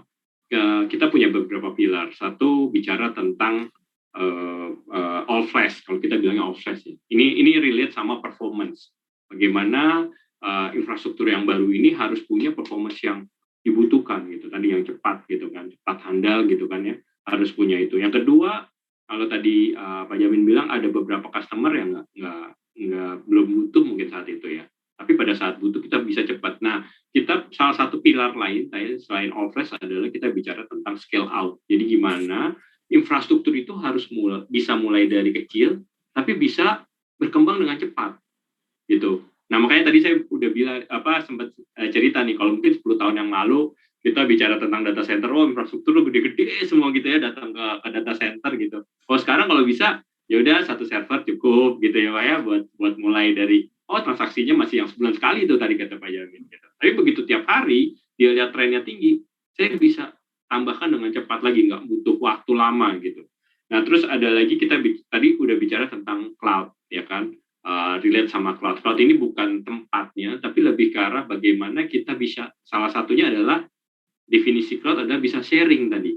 Jadi kita punya infrastruktur yang bisa sharing sama either customer perbankan yang lain gitu ya. Kalau tadi saya sempat cerita bagaimana kita bekerja sama dengan local provider, cloud provider untuk menyiapkan infrastruktur buat BI Fast. Jadi satu infrastruktur hardware sama gitu ya, tapi kita bisa sharing ini buat 10 sampai 15 BPD gitu ya. Mereka tinggal running aplikasinya di sana. Even aplikasinya sudah di-handle sama si local cloud ini, provider, mereka udah siapin juga karena mereka punya jam terbang di sana, gitu ya. Atau mungkin ada customer yang cukup besar, tadi saya sempat cerita, mereka butuh kapasitas yang besar, yang mungkin cuma butuh dalam waktu sebulan. Saya nggak perlu invest infrastruktur buat sebulan kan. Saya bisa lakukan misalnya tadi ada ada apa namanya 99 gitu ya, atau 10-10 gitu ya, ada waktu Indonesia belanja. Saya lagi nyari kata-kata itu tadi, waktu Indonesia belanja kan lagi ngetren gitu ya. Nah pada saat Iya. itu saya nggak butuh beli banyak infrastruktur karena saya cuma pakainya buat 1 hari. Yang dilakukan adalah saya beli dari penyedia layanan public cloud, tapi begitu selesai saya balikin lagi semua data yang saya butuhkan ke tempat saya. Jadi model infrastruktur tuh harus mengikuti kaidah-kaidah. Yang terakhir pastinya harus secure. Tadi saya bicara tentang protection, tentang apa namanya bagaimana membackup datanya, termasuk sampai bagaimana memprotek data kita dari serangan cyber recovery. Jadi bicara tentang infrastruktur yang dibutuhkan, kita harus masuk ke sana. Dan tantangannya sendiri, mungkin tadi saya sempat cerita juga gitu ya.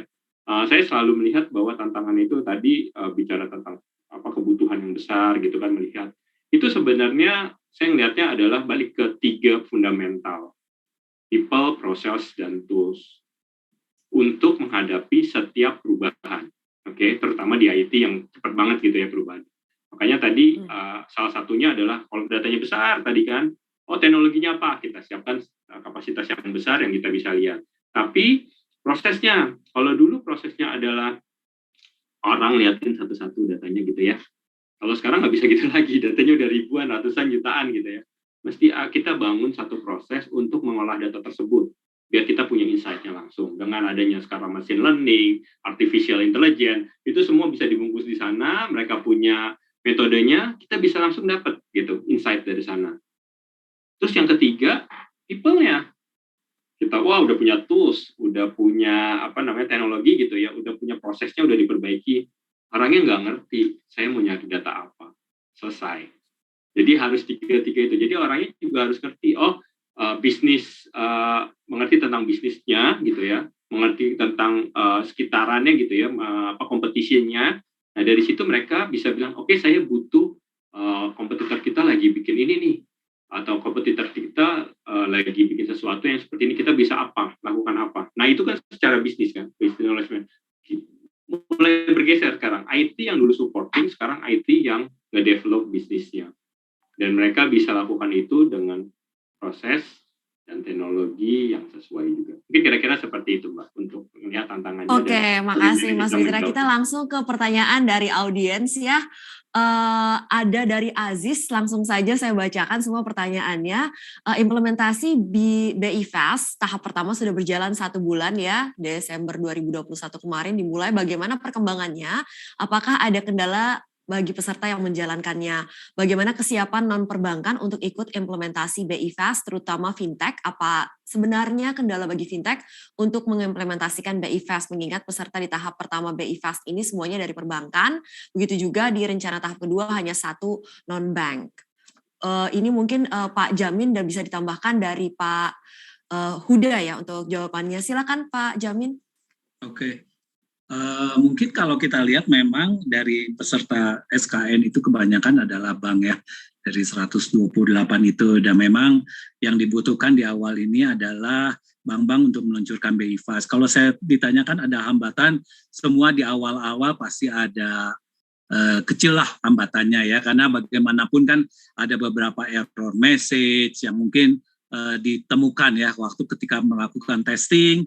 Industri ternyata belum ada error message seperti ini, tapi kalau udah live di production ternyata masih ada. Makanya ketika kita udah live di production pun kita masih terbatas. Dan kalau dilihat kanal-kanalnya juga masing-masing berbeda, Bang ya, persiapannya. Ada yang mulai dari internet, ada yang mulai dari mobile banking.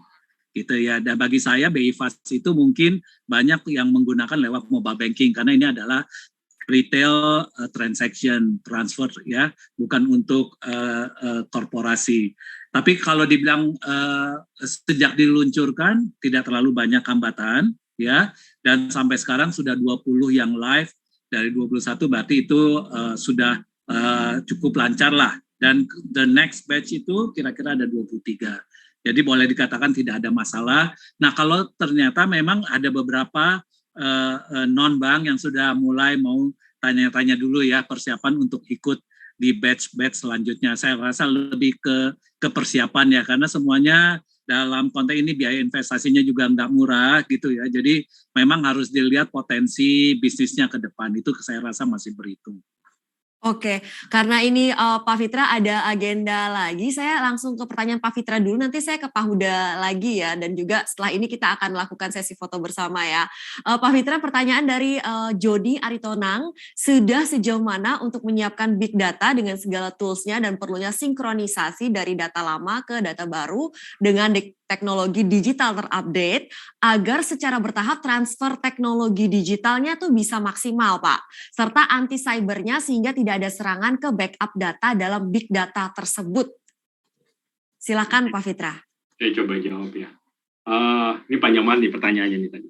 Iya. Oke, saya coba bicara tentang big data. Memang biasanya sekarang kita menyiapkan storage terpisah dari storage yang transaksional tadi. Jadi begitu ada transaction, kita langsung input ke data ke storage big data ini atau mungkin batch proses apapun itu untuk memfillin si storage big datanya. Jadi memang kita pisahkan. Jadi jangan sampai jadi satu kesatuan gitu ya dari sisi storage-nya big data ini, karena pada saat kita mau melakukan proses-proses gitu ya, kita nggak mau proses yang kita lakukan gitu ya untuk melihat tadi mencari value baru, mencari insight-insight baru, kita nggak mau melakukan itu di production data karena pastinya akan ganggu nanti transaksinya gitu kan. Nah itu satu. Terus bicara tadi cyber data ya kalau nggak salah ya. Bagaimana betul, Pak. memproteksi datanya backup supaya dari tidak cyber ada data. serangan ke backup data. Nah itu menarik. Jadi kita nggak bisa, istilahnya gini, kita sebagai yang punya data gitu ya, kita udah bikinin pagar, kita udah bikinin security tadi gitu kan, kita udah siapkan semua keamanan. Kita harus punya last resort pada saat kita udah terserang masuk ke dalam, betul ya? Termasuk serangan itu sampai ke backup data tadi. Nah, mungkin kalau balik lagi saya suka nonton nih gitu ya. Mungkin ada film tentang serangan presiden gitu ya, presiden Amerika di Gedung Putihnya. Itu mereka punya bunker. Yang bunkernya itu mungkin cuma 1-2 orang yang tahu, ya kan? Dan itu memang untuk ini terakhir gitu ya, pertahanan terakhir yang mungkin terpisah gedungnya, atau mungkin dia lewat lorong-lorong yang dipisahkan gitu ya. Dan itu mungkin cuma 1-2 orang yang tahu yang tidak berbeda. Nah, konsepnya seperti itu. Yang kita lakukan adalah dari backup datanya, backup terakhir ini backup nih. Dia menyerang sampai backupnya juga udah terserang gitu kan. Nah, dari backup ini kita replikasi. Kita replikasi datanya ke satu tempat yang replikasinya ini dijagain banget untuk make sure bahwa pada saat dia mereplikate kembali, itu dicek dulu. Oh, datanya oke apa enggak? Oh, udah kena serangan cyber apa enggak? Analitik lagi jalan di sini. Gitu kan, di tengah-tengah ini. Sebelum dia simpan ke sini, dan begitu selesai oke, semua data oke, dia putus cut, dia simpan. Yang bisa akses ini, data yang di cyber recovery vault ini adalah orang-orang security. Jadi bukan orang IT-nya.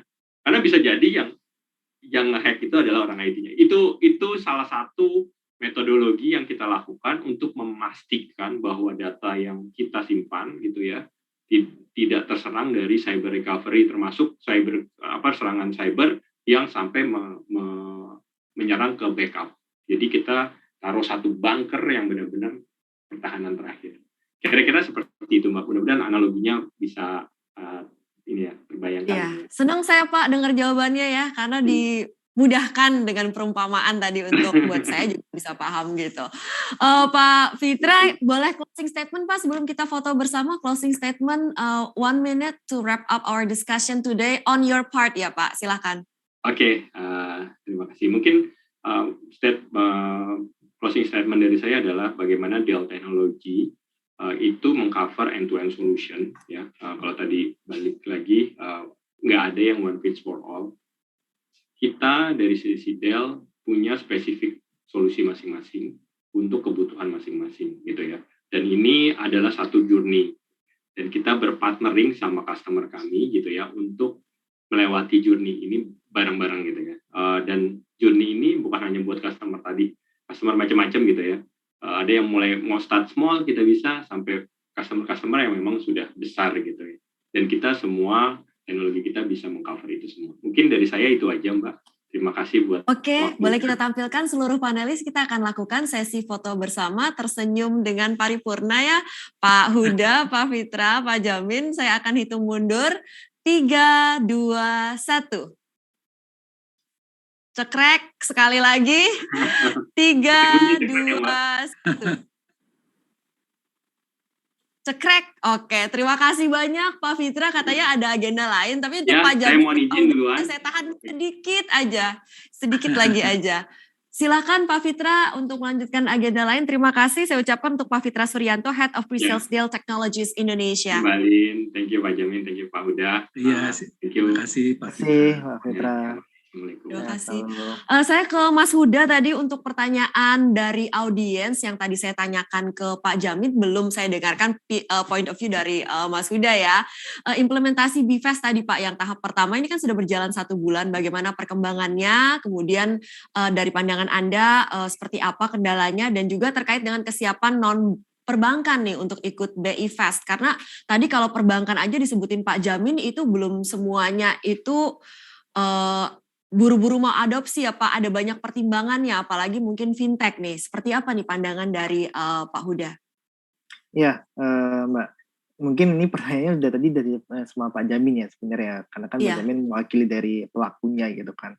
Nah mungkin kalau dari pandangan saya memang kalau kita lihat data dari tadi ya, itu 20 dari 21 Pak ya, 20 pelaku dari 21 yang ditargetkan untuk masuk ke BI Fast untuk periode pertama, batch pertama, itu ya juga sudah bagus gitu Mbak. Jadi istilahnya memang kalau saya rasa sih BI Fast ini menjadi jawaban sih Mbak, kalau sebagai jawaban gitu ya. Memang perkembangan teknologi ini perlu adaptasi dari perbankan yang cukup cepat gitu kan. Nah memang kalau bisa dibilang sih rada ketinggalan sih Pak, kalau sebenarnya kalau BIV sendiri kalau kita melihat teknologinya ya, bahkan sebenarnya awal tahun ini kalau nggak salah ya, itu memang ada kajian ya dari sebuah lembaga kajian itu menanyakan ke saya itu kalau sebenarnya BI Fast itu dia apakah bisa menjadi alternatif bagi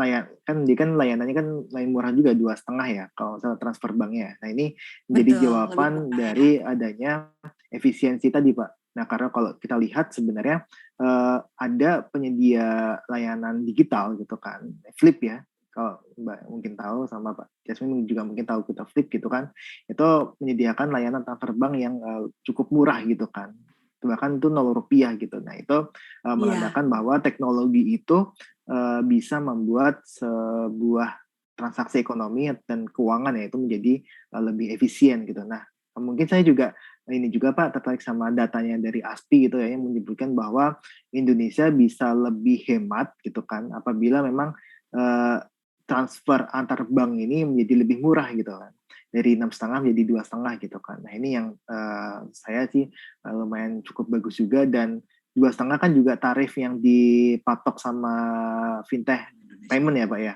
fintech payment untuk transfer ke bank gitu. Jadi istilahnya ini salah satu reaksi yang bagus sebenarnya dari Bank Indonesia untuk bisa menciptakan playing off fit yang sama antara perbankan sama fintech pembayaran. Iya, Positif interesting sih, Mbak. point Mas Huda. Boleh disambung sekalian closing statement-nya 1 menit. Nanti saya juga akan ke Pak Jamin closing statement untuk merangkum diskusi kita pada hari ini. Silakan Mas Huda. Oke, mungkin closing statement dari saya itu lebih kepada untuk sistem pembayaran ini memang merupakan bentuk jawaban dari BI ya terhadap adaptasi teknologi yang memang saat ini sangat berkembang pesat gitu kan, bahwa fintech pembayaran terus fintech P2P lending dan sebagainya itu sudah menjadi istilahnya teknologi yang sehari-hari lah di Indonesia gitu, terutama untuk fintech pembayaran gitu kan, fintech payment. Nah dari adanya BI Fast, kemudian ada beberapa lagi ya yang QRIS dan sebagainya, itu merupakan